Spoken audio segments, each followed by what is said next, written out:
Hi everybody, and welcome to a mini episode of No Story is Sacred. If you've never listened before, we're four siblings who grew up talking about the art of storytelling.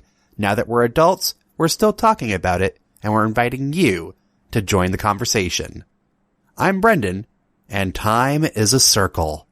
I'm Pippin, and I've seen Morlocks. I'm Alex, and imagine 4 balls at the edge of a cliff. Jesus. Is this a video game reference? No. Kinda. Ah, you fuckers. I'm Kat, and I can't believe I'm the only one to do this, but time, what has become of me? I thought it was See What's Become of Me. Fuck you, Pippin. And I'm Brendan, and time is a circle. I was also trying to remember the line from The Prince of Persia. Why are you all doing video games? Because it's amazing. Time travel. Time travel is a trope that happens a lot in video games. It's a really great mechanic to use. Oh, yeah. Wait. Yep. So guys, this is a mini episode. It means that we don't Yeah. talk about a particular story. We're just, Nope. bullshitting about something we want to talk about. It sounds like we're talking about time travel? Yeah. Today we're talking about time travel. What? And I felt it was appropriate, because you know what, guys? It's 2020. This year is a leap year. Nuh-uh. Yeah. Yeah, it is. That means February is going to last even longer than normal. Fuck that. But it's your birthday month. Look at it that way. That is your true. birthday. Wow. I'm sorry, I'm like thinking of every birthday song. Like, I'll cry if I want to. I was just remembering Thor Ragnarok. That's just how I am. Which doesn't involve time travel, but the MCU now does. Oh, yeah, that's true. That was literally the best, that was my, I appreciated it. I appreciate circular shenanigans. Yeah. Oh, yeah. And Groundhog's Day. I was gonna add, but I was hoping at some point we'd talk about is, does Groundhog's Day count as time travel? It's a loop. Yeah. Well, that's assuming loops count. Alright, does time travel require travel, or does it require just fucking with time? I generally kind of lump it into one big category where it's just like time fuckery is fair game. I was thinking the exact same phrase. Time fuckery? That's the name of my next novel. No. In Groundhog's Day, that's time travel fucks with Bill Murray's character. Well, because, like, if you're in a loop, you're essentially traveling back to the day before or X number of time that's what I units figured. before. Yeah. Like, he's not voluntarily doing it, but it's happening. Well, and also, it presupposes a particular kind of time mechanics, which is that what you do in the past affects the future. As opposed to some time travel, where, let's say, you end up in just alternating, you go back to the past, but it's not really your past, it's a slightly different variant. Alternate universes! So whatever you do back then doesn't actually affect your present. The first time I ever encountered that mechanic was a Michael Crichton novel, Timeline. It was involving quantum wibbly-wobbliness, but it's like, yeah, you're just going to a parallel universe that just happens to be X number of years in the past. So Weird. So there was actually a fantastic short story by somebody called Mozart and Mirror Shades, where a corporation in the future is going back in time into slightly different alternate realities to mine the cultural stuff from, so for instance, hitting up Mozart when he's like 17 or whatever. Yeah. However, it's a reciprocal back and forth. So the people in that alternate past are also being affected by these corporation people and are busy doing their own fucking thing. Becoming, modern, developing in a weird new way and fucking over the corporation, which I'm in favor of. Of course. It's a great story. It's by Bruce Sterling and Louis Schreiner. Ah, Shiner. fantastic. Now, have any of you read Hugo award-winning novel, To Say Nothing of the Dog? No. 'Cause I recently read that one. Is that the, no, I have not. There. It involves historians going back in time, and mostly like the rules as established there is that yes, it's the past, but like the timeline is always self-correcting. Ooh. So like, except in the novel, oops, there are certain times when it's not. Isn't that the way, like, modern Doctor Who works? Like, there are fixed points. Like, no matter what you do, you can't fuck up those particular ones. Yeah, Pompeii is always going to happen. Yeah, and, like, Rose's dad always dies or something. Yeah. There's no Time thinks, fuck that person in particular. Yeah, right? Pretty much. One of my favorite jokes, by the way. Fuck these 6 fish. Yeah, also, I can't believe that in the introductions, I and nobody else mentioned wibbly wobbly timey wimey stuff. Oh yeah, yeah. Well, we'll go back in time and change Or it. Yeah. my name is Rose Tyler, and this is how I died. Oh god, I need to rewatch that because I think it'd be heartbreaking again. I think I need to watch it as I am now, as opposed to who I was when I first saw it. Yeah. You know what I'm saying? Yeah. Yeah. Because sometimes stories hit differently at different stages of your life. Hey, have you guys ever had that experience where you read something and you're like, you know what, there's something here that I don't think I'm getting now. Let me see this again in like 5 years. I had something similar with experiencing Lord of the Rings, so yeah, sure. Huh. Neat. I Getting mean, a bit more appreciation for it. The Lord of the Rings right now just it hits differently what with the world right now. Ooh, yeah. Because, you know, you read or listen to Sam West's speech of why are we still doing this, and because there are some things worth fighting for. Oh my god. Or Frodo going, I don't want to do this, and I don't want to be a part of this, and Gandalf's like, nobody who's a part of this wants to be. But that's not for us to say. All we can do is work with what we're given. Anyway, my point is, The Lord of the Rings, and it's not a time travel story, but it's real great anyway. It's good source material. Like, and who's to say it doesn't involve time travel? We don't know. That's true. I'm sure if we go into the Silmarillion, we can probably find some evidence of time fuckery there, because who knows? Clearly the answer is we have to tweet at Stephen Colbert and ask. I The mean, only He'd way probably to know. solve it. the only, fuck reading it ourselves. No. Nah, I ain't got time for that. Ain't nobody got time for that. Time travel, you guys. We made it work! Man. So, Yes. I know we geeked about time travel here for a good few minutes. What is everybody's, like, at least not favorite time travel story, because that's always a big ask, Oh, I know what mine but is. like, Oh, God on. damn it. Don't worry, it's not going to be yours, Pip. fair Okay, enough. no, my thing is, God damn it, you're prepared. Me, I'm like, oh shit, what is my favorite time travel story? It's know. a hard question, but like, Yeah. I don't know, it's kind of curious. Yeah, no, fair. So, Kat, go first. So my favorite time travel story is Connie Willis's The Doomsday Book. It's... Connie Willis also wrote To Say Nothing of the Dog. Oh, Yes. goddamn. Wait, it might be set in the same universe. Wait, is Probably it is. The Weird Historians? Yes. Wait, what would Weird you stories. say it was? The Doomsday Book? Yeah, The Doomsday Book. Yeah, totally. Amazing. Okay, so these are weird historians in a very near future who have figured out how to go travel back in time. And yes, it is self-correcting. But in this case, this one's set with, they're traveling back to to medieval period, to a particular area. It's supposed to be a test of going there. Oh. There's a young grad student who's been working this entire time. She's been learning the language.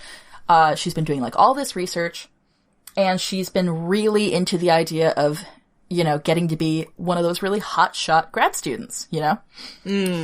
grad students. Right?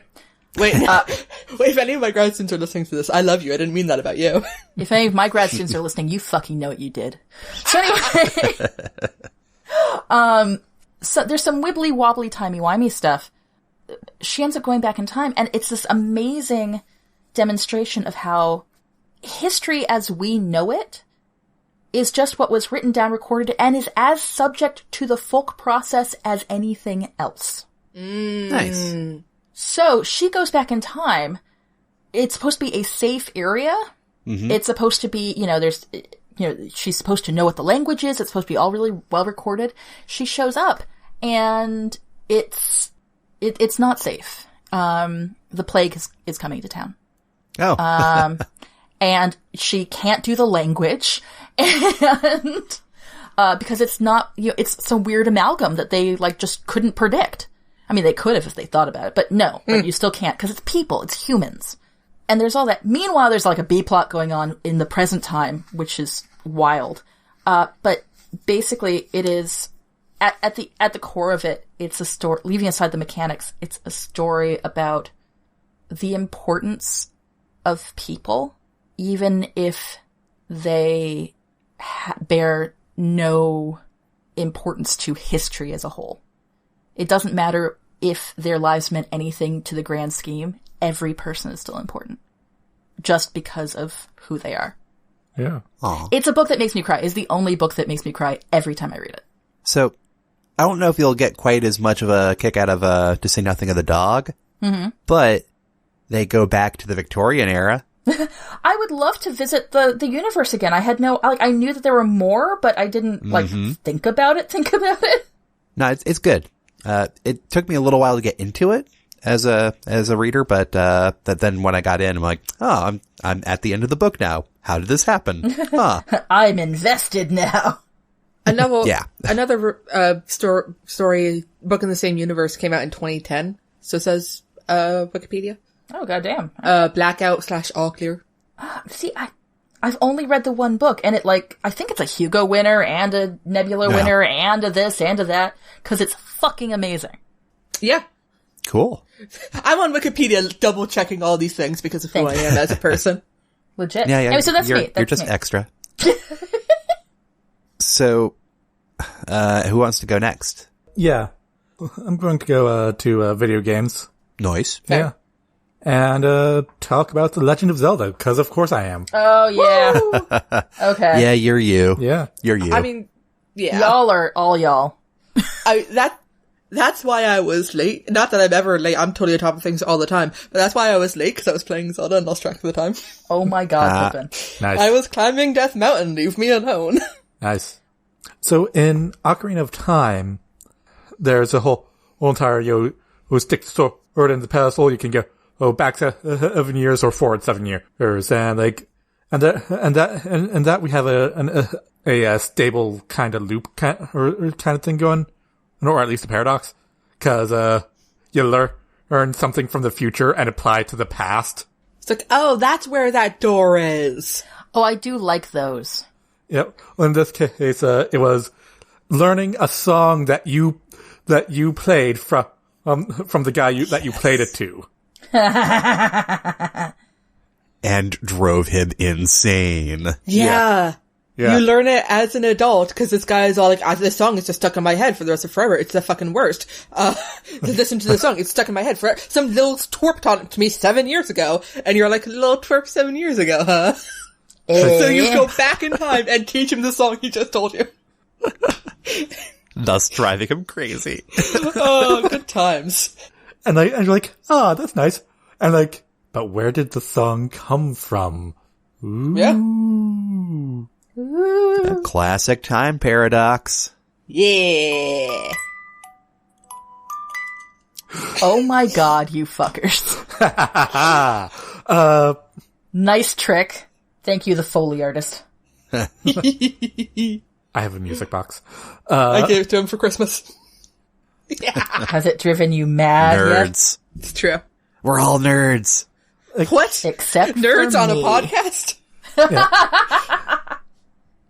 Anyway, Alex, keep going. And then we have the immediate sequel to that game, Majora's Mask. And in that game, you got 3 days to save the fucking world. Or you die. Everyone dies. There's a fucking moon's gonna fall. Creepy ass moon. Yeah. And so what are you gonna do? What are you gonna do? And Link's answer? Just gonna go back in fucking time and try again. Link's all like, wait, I know this one. Wait, isn't there a... I'm certain, Alex, you made me watch a rundown of, like, the 8 billion different ways time works in the different games. I may have made you watch a video essay at some point. Either that or you were the one who told me about the 8 different ways that time works. Am I thinking of our own podcast? Fuck. Possibly. Yeah. And in Majora's Mask, you learn everyone's schedules. You Groundhog Day. You Groundhog Day it. But in this case, you have 3 days. And that's just, fun. But, like, each time you do something, each time you, like, beat a boss, it somehow sticks. Because fuck you, that's why. They're fixed points in time, Alex. Yeah. Indeed. Then there's Oracle of Ages, which I have not played in forever, wherein you go back and forth between 500 years in the past and the present. Like you do. Fun. Yeah. Well, what I love about the Zelda thing is how upset nerds get about it. Right. Cause the whole Zelda timeline, cause it's 1 billion games at this point, is a subject of much debate, and which game happened when, and there's an official timeline, and there's people's opinions about that official timeline. And, the weird things of things not matching between games. Like, why does Lake Hylia keep moving? It's a fucking huge lake. It shouldn't be, even with the amount of time, it shouldn't be moving like that. And I think it's because it's all secretly oral tradition through the games, but that's me. I mean, that makes the most sense. That's why names keep repeating. But like, when they made the Historia, they're like, okay, we have like 17 games. Like, not all of them can't match no matter how, what we say.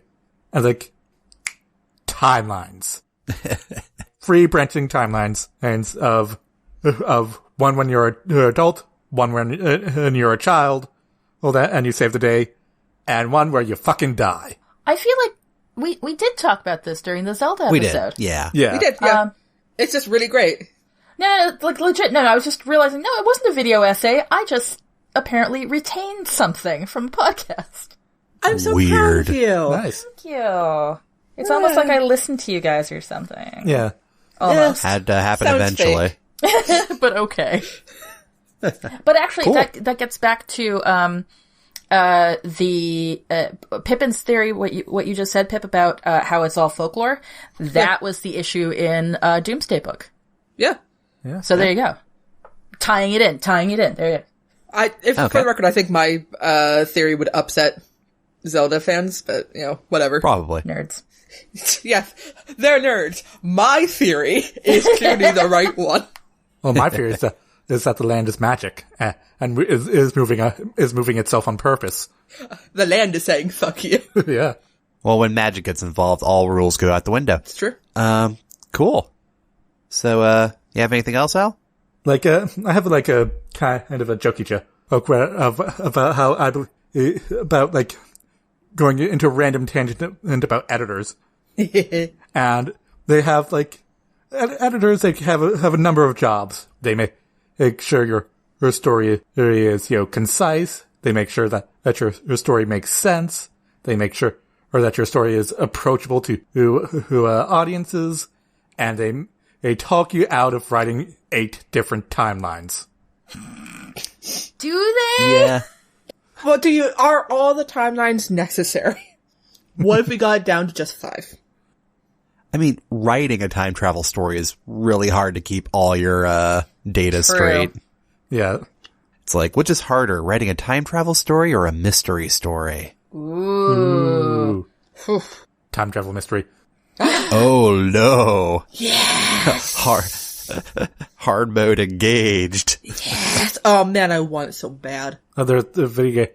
I believe that's the video game Elsinore. Haha. Oh, yeah. Oh, is that about Hamlet? Yes. Nice. You're playing Ophelia and trying not to die.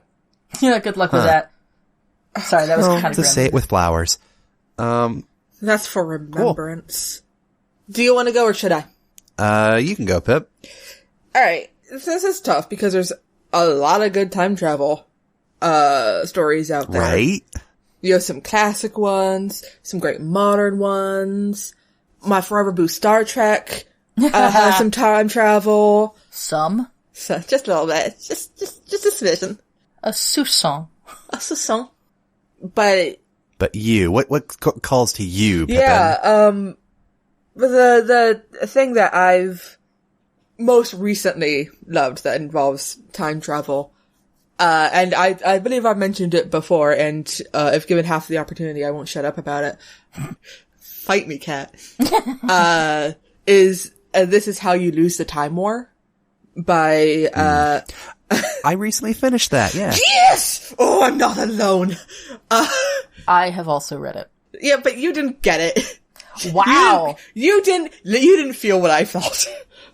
Cause the book made me cry. Aww.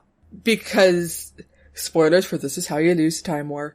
But by towards the end of the book when, Blue died, I realized that I had become Red in love with Blue. Clever trick. And so I was just like, tear streaming, couldn't see the page, crying. Oh, wow. Yeah, no, it was bad. See, that's how I feel about Doomsday Book.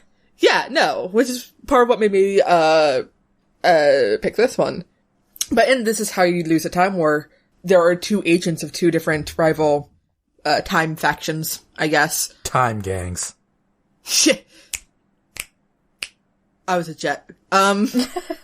Their Red works for, I don't remember the name of Red's faction. It's like a weird computer thing. Yeah, a weird computer thing that has a name. And Blue works for the more... Garden. Works for Garden. Yep. I remembered that one.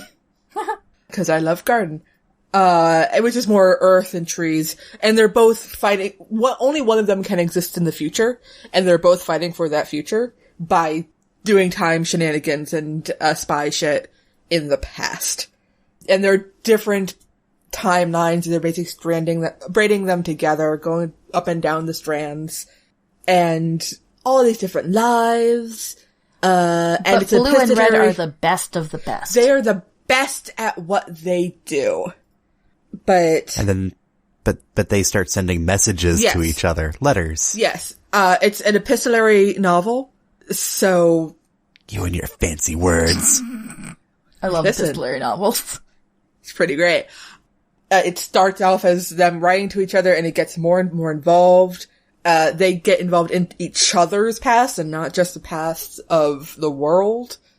And then they realize, like with most spies, the only persons whose side they're really on is each other's. It's very good omens, I have to say. It's like, when you've been around your enemy for long enough, you have more in common with them than you have with your allies.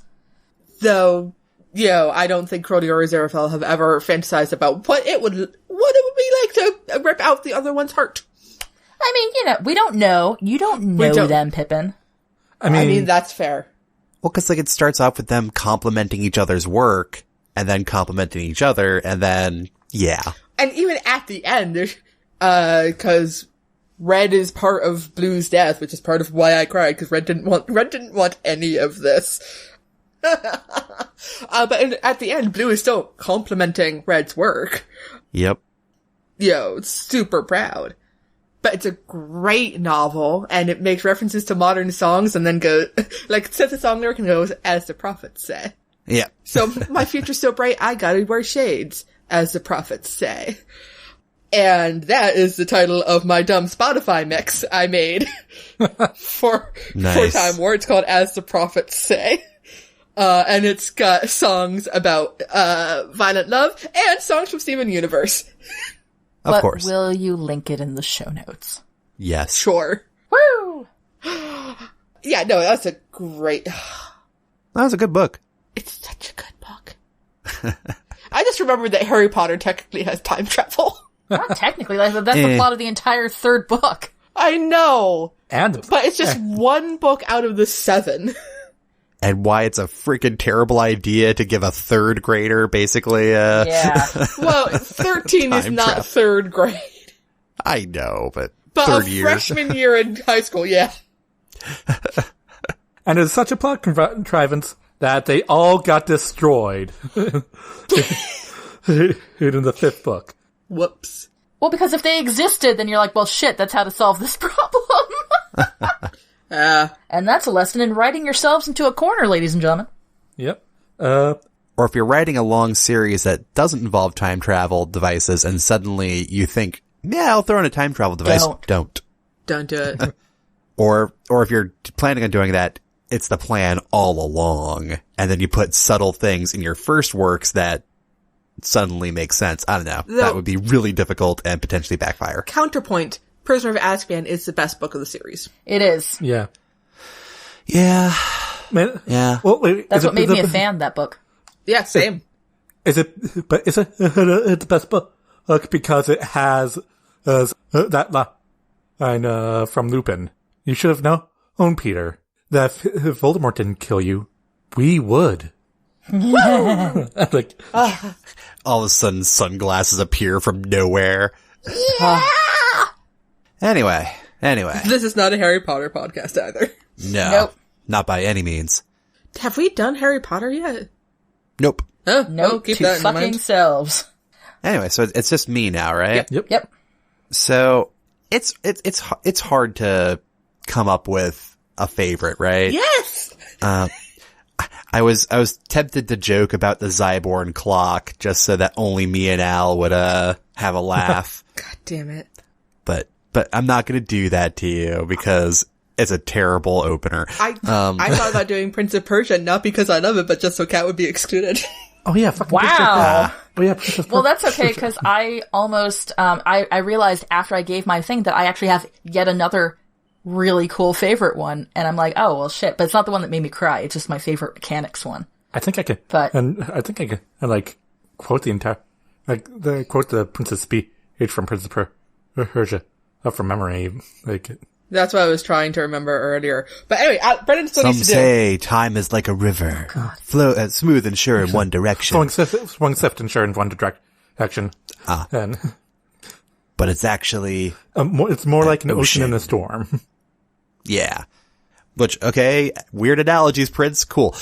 But that's not what I'm going to be focusing on here because you know what really got me liking time travel as a mechanic at all is Pip mentioned talking about classic time travel stories.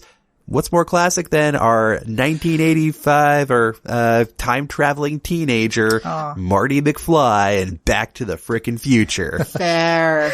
Yeah. I briefly thought about that earlier, and then it then completely dropped out of my head. That's fair because I wanted to hold on to it.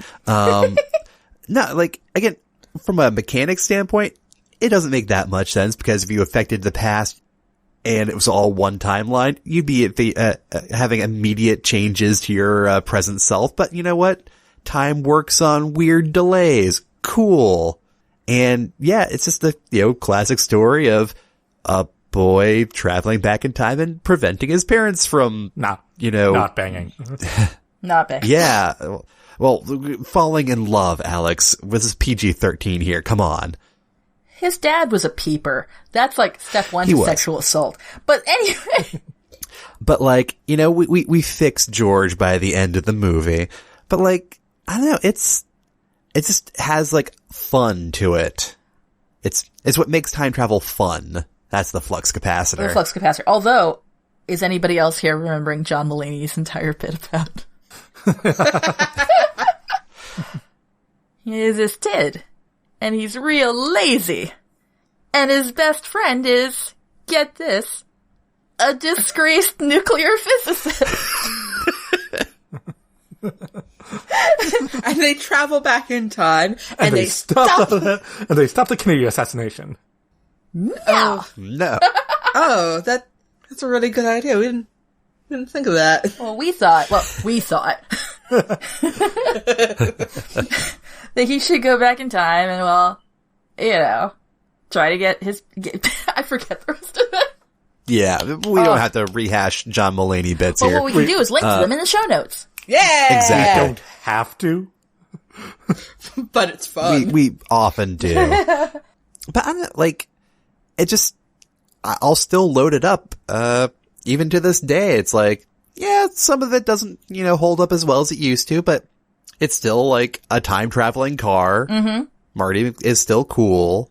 I mean, the movie does imply that a white dude wrote Johnny Be Good. That's problematic, yeah. There's a lot of 80s problems with it. Yeah. Much the way Bill and Ted's Excellent Adventure, another fantastic, has a lot of 90s problems.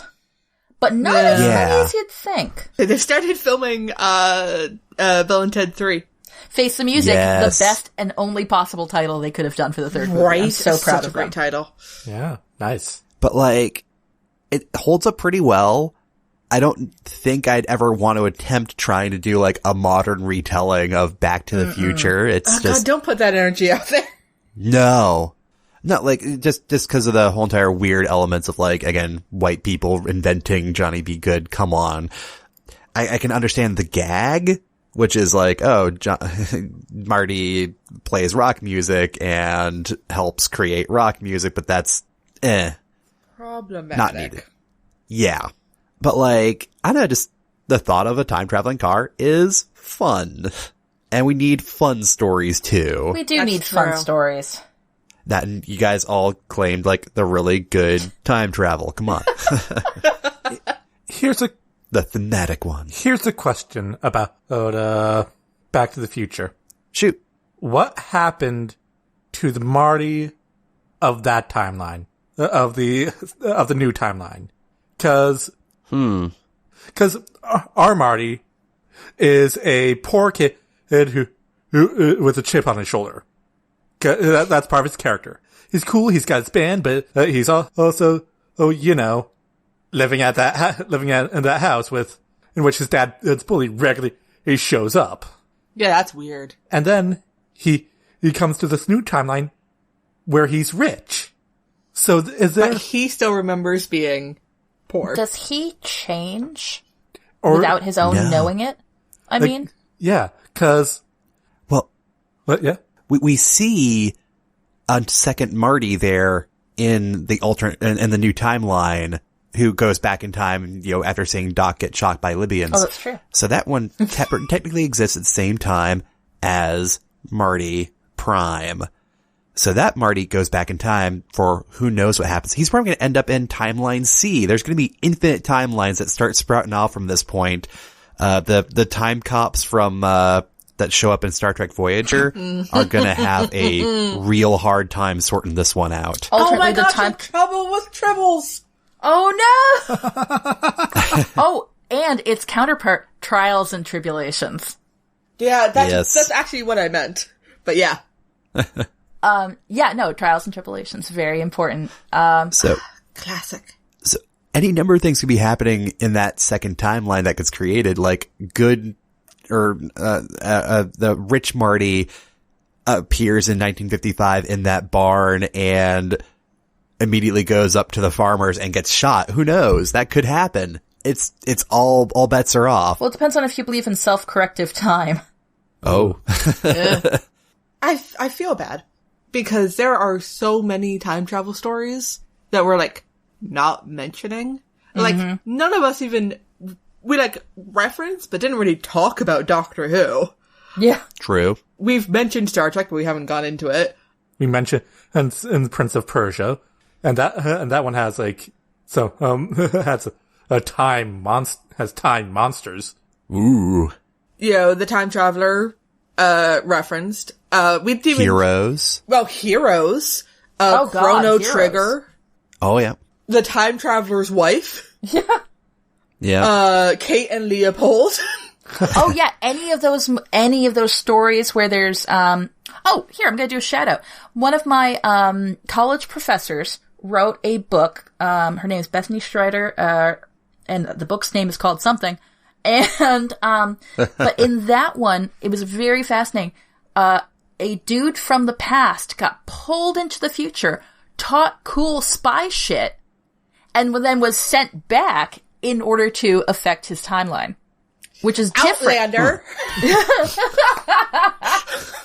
Like, any number of... I don't know if this counts as time travel, but Sleepy Hollow with the TV show. It's time shenanigans. Because he's man out of time. Oh, no, I feel different than time fuckery. That's just that's a time capsule. Well, kind of deal. Damn it. Is that where Captain America goes to?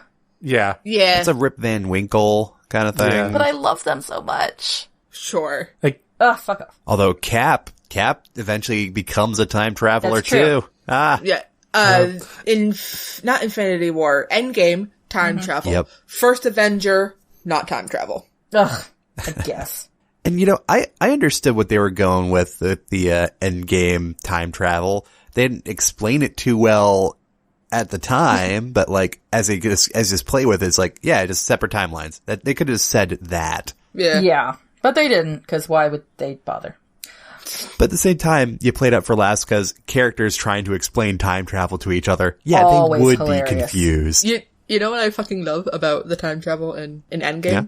They make the elaborate plan to get all of the Infinity Stones here before Thanos can. Even though they know exactly when Thanos destroyed the Infinity Stones. They know exactly when it happened. They could have just time traveled to a week before that and pulled off their thing where they killed him, which they knew worked because they did it. Yep. I'm like, you guys, you had a plan. You just executed it a bit late, and you have time travel. That's the problem. See, that's where time travel comes in. If time travel can solve your problem, you have the wrong problem. yeah. Also, why didn't they wait a week for Carol to come back? Yeah. Yeah. Yep. Also, Cap shouldn't have pulled that shit at the end. That was bad for storytelling. Agreed. But that's okay. I don't think it's real Cap. I think it's Hydra Cap. Go on. Ew. Ooh, good. Yeah, and also there are like loads of like anime with this time travel. So I watch the College Humor Rest in Peace, or actually Dropout Show, actually. Yeah. And show. every once in a while, one of their special shiny questions is about time travel, and they put up timelines, and you have to guess what time travel thing it's from. And I am awful at it, and I never get it. Sometimes I'm like, oh, I should have known that. Most of the time, I'm like, I didn't even know that was a fucking thing. All right, guys. Do we have a final thought on this? Time Okay, travel, not even once. All right. I was about to say no. All right. You have a gun to your head, and no, that's very grim. Someone is going to offer you $1 million if you can write a time travel story in 24 hours. What mechanic do you use? Oh. Huh. I will go first. Yeah. Go for it. I would use the Groundhog's Day mechanic. Uh-huh. From the point of, and because I read this in a story, I still think this is the most, like, fucking fantastic thing ever. I'll link it in the show notes. It was a Marvel fanfic. It was amazing. Nice. But it was a Groundhog's Day scenario from the point of view of someone who wasn't repeating. Huh. So, but he was in contact with the person who was. So, every chapter starts with the guy, like, waking up the same day, and he's, like, doing his shit, and then suddenly, this is Bruce Banner, suddenly Steve Rogers shows up on his motorcycle, and is like, okay, you just really have to listen to me, here's what's happening. And every day. Every day, but it's progressive. And so, but they every only day have... Bruce Banner's all like, well, this might as well happen. Yeah, basically. And Steve Rogers just was like, I know you say this every time, but please believe me. But it's progressive, and they end up getting, like, Tony Stark involved to figure out how to solve it, but the solution, the MacGuffin, takes longer than 24 hours to build. So a huge portion of the story is shaving time, trying to get multiple people involved, like, and trying to convince them, and it's great, and it's all from the point of view of the dude who isn't doing it. You should just send me that story. I will absolutely send you that story. But yeah, so I would definitely do a Groundhog's Day, but I'd like to try it from that sort of outside mechanic. Yeah. Okay. What I would do, it'd be a very short story. Mm-hmm. And it's probably been done before, but whatever. I only have 24 hours. Exactly. For that $1 million. Is a very quick story, closed first person, point of view, a possibly first-person narration as well. Mm-hmm. Though I'm not sold on that one, because who wants to write in first person? I do. Fight me. But someone watching events happen, just a really quick, maybe just like 5-minute thing, and it'll be a sense of something events will be happening, and this character just being very calm in a not calm situation, or something that is quickly becoming not calm, and you just watch them calmly, quickly kill someone in the middle of something, and just follow them as they sit down and fade away because they just killed themselves. Oh man! Oh wow! Oh, so that's a recursive, not recursive. What am I thinking of? I don't know the name, which is why I described it. Yeah, no, that's the one where your past affects your future. Yeah, but no, and not even explain why it was done. Maybe hint at it, hint around, so you get the negative space around what happened, why you felt you had to do this. The negative space. Ooh. Yeah, cool. That's me. All right. So, Al, do you have one? So what I want to do is a past treasure hunter. Ooh. Oh, cool. And the kind of person that goes back to the point of last location of this object, grab it, and come back to the future to sell to the highest bidder. And was that what happened in the Orville? Oh shit! Or was that alternate? No, it is what happened in the Orville. Nice. Except she was doing it by by also kidnapping a bunch of people, which is weird. It's a ship from the whatever place. Just let's commission it. But what I want to do is and in this story, that's a setting, and this is the story. And in the story, it's the job that fucks up. Oh, nice. Of course. I like that. You just fucked up time. No. But it was just gonna sit there for 10,000 years. Yes. Or what? I was sitting there for 10,000 years. And was it actually what caused your parents to eventually meet? Ooh. Dun, dun, dun. Cool. I'm remembering 8 more time travel stories. Brendan, quick, go. Yeah. We're not going to go into it because this is supposed to be a mini goddamn episode. No, it's about time travel though, so it's fine. If I had to write a time travel story today, I'd do a murder mystery investigation story in which the main character can travel back in time, but only when they get relevant clues or something like that kind of act as linchpins that they can go back to that point. Chrononauts. So it's kind I of. was about to say, it sounds like save points, but for murder mystery. Woo! No. This is more taking inspiration from a game called Return of the Obra Dinn. Mm-hmm. Yeah. So in that one, a ship that had gone missing when making its voyage suddenly comes back with all crew aboard dead, and you're an insurance adjuster trying to figure out what the hell happened. I love insurance. And you're able to go back and figure out what happened. And I just think if I were to play with time travel, right now, I'd probably play with that. That's awesome. I think you're also describing a ghost trick. I've never played that one. You're a ghost and you can use your ghost powers to possess certain objects and then go back in time through them to to then try to prevent this one chick from dying because she keeps on dying. Oh, those chicks. And they're dying. Just Women be like dying. that, How did you just dying left and right. No respect for the menfolk who are just trying to get their lives in order. How did you get killed by a giant turkey statue? Just let me live my life, or not, as the case may be. I built a swing on it. What? What? Also, the Terminator has time travel.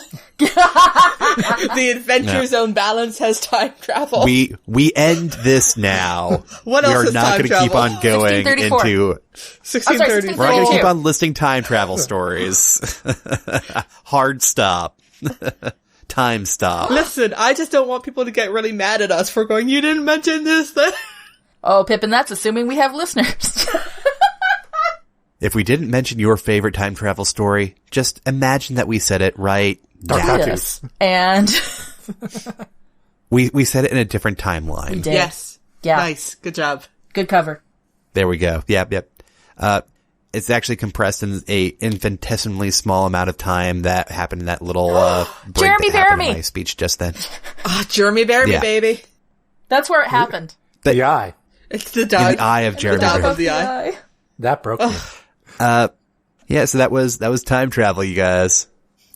As always, if you have a story to submit, head on over to nostoriessacred.com/submission. Follow us on Twitter at nostoriessacred or send us an email through contact@nostoriessacred.com. Your hosts have been Alex MacDonald, Brendan MacDonald, Pippin MacDonald, and Catherine Crichton. Editing for this episode done by Brendan. Transcript done by Ashley DaCosta. Art by Jay Wolf. Show notes and transcripts are available at nostoriessacred.com. Thanks for listening, everyone, and please rate, review, and subscribe to No Stories Sacred.